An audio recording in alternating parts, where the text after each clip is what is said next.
November 1979. I can remember when my dad came home with this from the newsagents. I was six at the time, and I still remember my dad sitting in his chair and flicking through this. This is one of the first photos I saw. Samir Banu, look at that, hitting an awesome crucifix pose.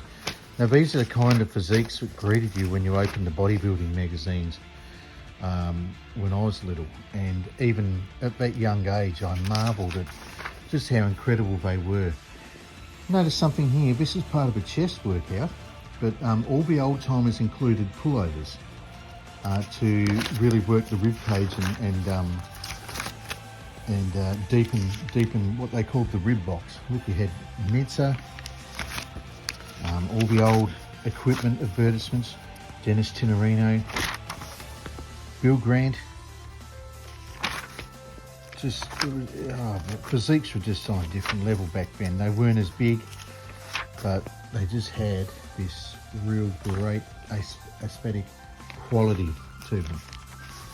So I'm just giving you a quick flick through this magazine to show you what bodybuilding was like when I very first started learning about it. And I read through all these magazines religiously over and over as I first started training. Lucky for me, I still had all my dad's magazines. How many times you open up a magazine and see a picture of Zane? How great is that, eh?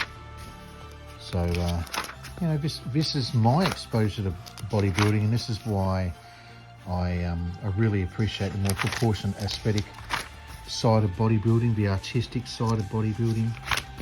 Just so different to how it is now, where you know, the shoulders and the quads are way out of size compared to the rest of the physique. They don't seem to have the same flow. So there's some work to be done to bring it back to where it should be. Hopefully I can make a small dent, a small difference in that. What a great photo that is. There's Ken Waller, hide your t-shirt, and Arnold watching him train.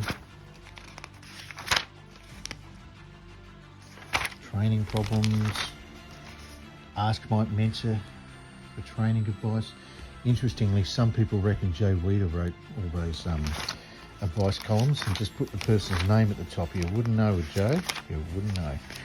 The King in his courses, there was no YouTube or internet back then. You had to read absolutely everything, and I learned a lot that way. Check this out, Robbie Robinson. How great is that? Looks totally boss in those photos. So there you go. Very quick trip for me down memory lane when my dad bought this magazine in 1979. Have a great day and keep it classic.